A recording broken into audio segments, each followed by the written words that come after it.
Hi friends, आज हम लोग बात करेंगे टीडीएस का ऊपर बात करेंगे। टीडीएस का transfer of immovable property other than rural agricultural land, यानी कोई भी आप इमूवेबल प्रॉपर्टी ट्रांसफ़र कर रहे हैं उसमें आपको टीडीएस काटना है कि नहीं वो देखेंगे।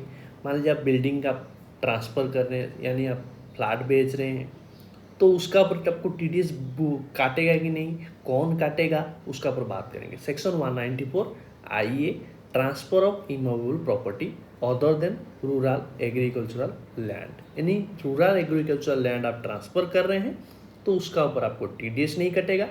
बाकी इसमें इमूवेबल प्रॉपर्टी का ऊपर ट्रांसफ़र करते हैं तो टीडीएस कटेगा। ठीक है, इसमें कौन टीडीएस काटेगा, कितना रेट रहेगा, ये बात करेंगे। पेयर, पेई और रेट। पेयर कौन होगा? पेयर जो है बायर होगा। पेई कौन होगा? सेलर होगा। यहाँ पे टीडीएस कौन काटेगा? जो बायर है वो टीडीएस डिडक्ट करेगा at the time of payment करने के टाइम में सेलर को वो टीडीएस बायर ही काटेगा। ठीक है, इसमें कोई आपको टैन नंबर लेना जरूरी नहीं है, आपका पैन से वो आप उसको टीडीएस काट सकते हैं। पेयर कौन होगा? एनी पर्सन, कोई भी पर्सन, इंडिविजुअल हो सकता है, एओपी, बीओआई, पहाड़, कोई भी हो सकता है। पेई होगा रेसिडेंट पर्सन। रेट क्या रहेगा? 1% ऑफ कंसिडरेशन और एचडीबी। एचडीबी यानी स्टाम्प ड्यूटी वैल्यू। ये दोनों जो आप कंसिडरेशन आप जितना लिए हैं और उसका स्टाम्प ड्यूटी वैल्यू, यानी आप कंसिडरेशन दिए हैं, यहाँ पे बायर काटेगा ना, तो आप कंसिडरेशन सेलर को जितना दिए हैं और स्टाम्प ड्यूटी वैल्यू उस प्रॉपर्टी का, वो दोनों में जो हायर आएगा उसका ऊपर 1% आपको टीडीएस बुक करना होगा। यहाँ पे एक लिमिट दिया गया है कि टीडीएस काटेंगे तब, कब टीडीएस काटेंगे? टीडीएस आप बायर कब काटेगा? बायर कोई भी प्रॉपर्टी परचेस कर रहा है, उसका कंसिडरेशन हो या फिर उसका स्टाम्प ड्यूटी वैल्यू हो उस प्रॉपर्टी का 50 लाख और मोर है, तो फिर वो बायर टीडीएस काटेगा पेमेंट के टाइम में सेलर को। यहाँ पे ध्यान रखेंगे 50 लाख या फिर मोर, तो फिर आप टीडीएस काटेंगे। कौन काटेगा? बायर काटेगा टीडीएस। राइट, समझ लिए।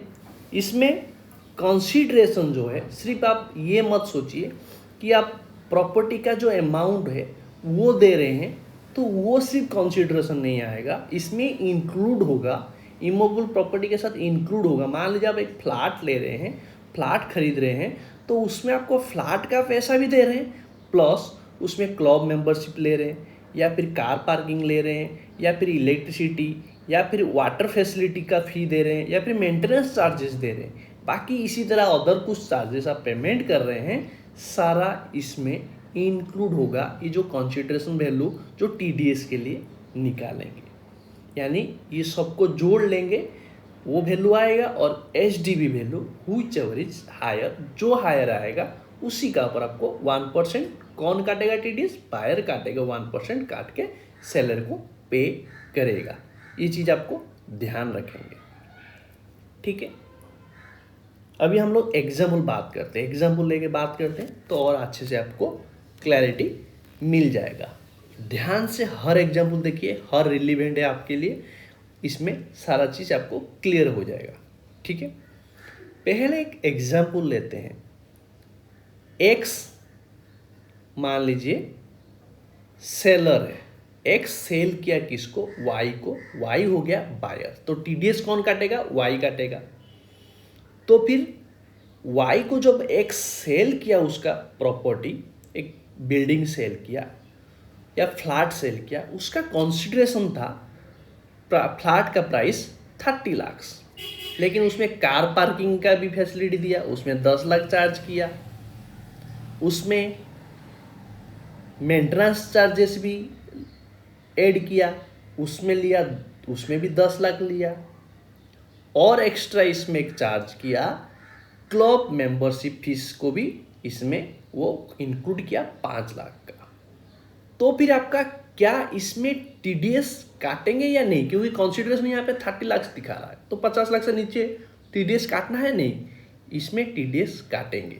कैसे कि कंसिडरेशन हो गया आपका 30 लाख प्लस ये जो तीनों चार्जेस लगाया 25 लाख, टोटल 55 लाख, तो 50 लाख से 50 लाख या फिर 50 लाख से ज़्यादा हो तो टीडीएस काटेंगे 1%, तो 1% टीडीएस काटेंगे, 55,000 आपको टीडीएस काट के वाई 55,000 टीडीएस काटेगा, टीडीएस काटेगा गवर्नमेंट को पेमेंट करके, फिर उसको बाकी जो अमाउंट बच गया 55 आपका अमाउंट जो बच गया 55 लाख का, तो बाकी 54 लाख 45,000 वाई क्या करेगा एक्स को पेमेंट कर देगा, टीडीएस काटेंगे।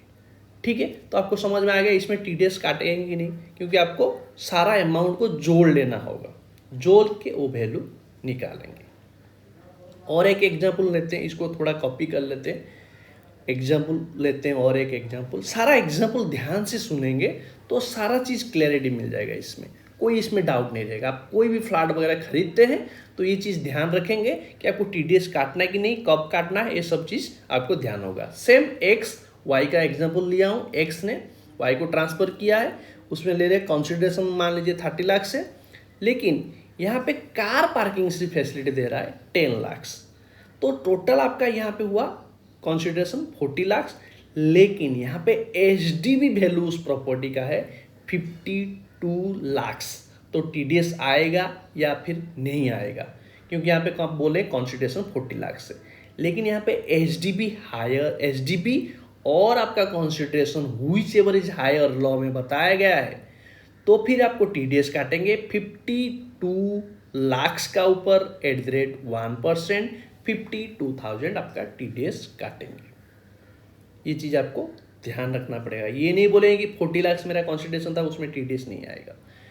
और एक एग्जाम्पल बात करते हैं, एक्स सेलर है लेकिन इसमें मल्टीपल बायर है, मल्टीपल बायर है, एक प्रॉपर्टी को 3 आदमी खरीद रहा है, यानी 3 उनका रिलेटिव से हस्बैंड वाइफ उनका सन का नाम में लिए होंगे, एक को 20 लाख, एक का 15 लाख, एक दे रहा है 15 लाख, तो टोटल आपका ये हो गया 50 लाख, बट सबका इंडिविजुअली 50 लाख से नीचे है। प्रॉपर्टी का वैल्यू 50 लाख से, स्टैंड एचडीबी वैल्यू भी 50 लाख से, इसमें टीडीएस आएगा कि नहीं, इसमें टीडीएस आएगा। हर इंडिविजुअल भले ही 50 लाख से नीचे है, लेकिन उसका प्रॉपर्टी का वैल्यू 50 लाख से 50 लाख या फिर 50 लाख से एक्सीड है, यानी इस केस में 50 लाख है, तो टीडीएस आएगा। इसमें बायर हर पर्सन जो जिस पोर्सन जो 20 लाख 15 लाख 15 लाख उसका ऊपर 1% करके टीडीएस बुक करके रिमेनिंग अमाउंट पेमेंट करेगा एक्स को हर बायर। तो ये प्रॉपर्टी का वैल्यू यहाँ पे देखेंगे, यहाँ पे बायर सेलर बहुत सारा हो सकता, तो इसमें भी जैसे मान लीजिए मल्टीपल सेलर भी होगा, उस टाइम भी टीडीएस का इम्पैक्ट भी सेम होगा कि उस टाइम हम लोग देखेंगे प्रॉपर्टी का वैल्यू 50 लाख होना चाहिए।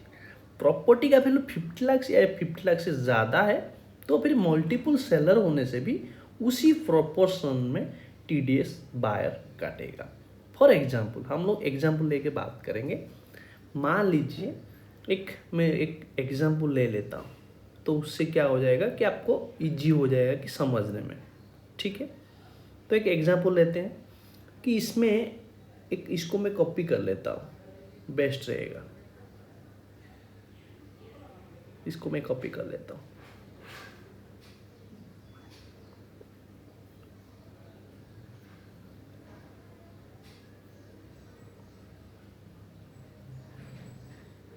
ध्यान से इस पॉइंट को समझेंगे, इसमें बहुत सारा आदमी का डाउट रहता है, इसको सारा चीज़ क्लियर करेंगे, इसमें सारा चीज़ इसमें क्लियर होगा, आराम से इसको देख लीजिए, बहुत ही इंपॉर्टेंट है। मैं इसको काम करता हूँ पूरा डिलीट कर देता हूँ, फ्रेश इसमें बनाता हूँ, फ्रेश लेता हूँ। ठीक, इसमें मान लीजिए सेलर जो एक प्रॉपर्टी का मान लीजिए फ्लैट बेच रहे हैं, सेलर मैन है XYZ, 3 सेलर है इसमें, सेलर हो गया आप 3 हो गए, बायर हो गया 1 है, बायर हो गया 1, तीनों सेलर है मिल के एक प्रॉपर्टी बेचे, किसको राम को बेचे, राम हो गया बायर। टीडीएस कौन काटेगा? राम काटेगा। प्रॉपर्टी का वैल्यू 50 लाख से, स्टाम्प ड्यूटी वैल्यू भी जो है वो भी 52 लाख से, प्रॉपर्टी का वैल्यू भी 52 लाख से। ठीक है, तो टीडीएस कैसे कटेंगे? टीडीएस इसमें आएगा, कैसे आएगा वो हम लोग इसमें बात करेंगे। एक्स को राम पेमेंट करेगा 30 लाख, वाई को पेमेंट करेगा कंसिडरेशन 20 लाख और जेड को करेगा 2 लाख। इन लोग का प्रोपोर्शनेट है, तो इसमें टीडीएस आएगा या फिर नहीं आएगा? टीडीएस इसमें आएगा, क्योंकि टोटल प्रॉपर्टी का वैल्यू 52 लाख से, क्योंकि हम लोग प्रॉपर्टी का वैल्यू देखेंगे 50 या फिर 50 लाख या फिर उससे ज़्यादा होगा तो टीडीएस आएगा। इसमें टीडीएस 1% करके टीडीएस काटेंगे। कौन काटेगा? राम काटेगा। पेमेंट करने के टाइम में एक्स को उसका 30 लाख का ऊपर 1% टीडीएस काटेगा, तो टोटल टीडीएस आएगा 52 लाख का 1%, 52,000। एक्स को जो पेमेंट करेगा उसमें 30 लाख का ऊपर 1%, वाई को जो पेमेंट करेगा 20 लाख उसका ऊपर 1% टीडीएस काटेगा, जेड को 2 लाख जो पेमेंट करेगा उसका ऊपर 1% टीडीएस काटेगा। तो मल्टीपुल सेलर होने से भी टीडीएस आपको काटेंगे। उस टाइम वैल्यू जो देखेंगे प्रॉपर्टी का वैल्यू देखेंगे, ना कि इंडिविजुअल का वैल्यू। ठीक है, तो टीडीएस मान लीजिए पहला केस में एक्स का केस में टीडीएस 1% आएगा तो 30,000, सेकेंड वाई में आएगा 20,000, जेड में आएगा 2,000। इतना अमाउंट टीडीएस काट के रिमेनिंग जो बैलेंस अमाउंट एक्स और वाई जेड का जो है इंडिविजुअल में, वो राम क्या करेगा?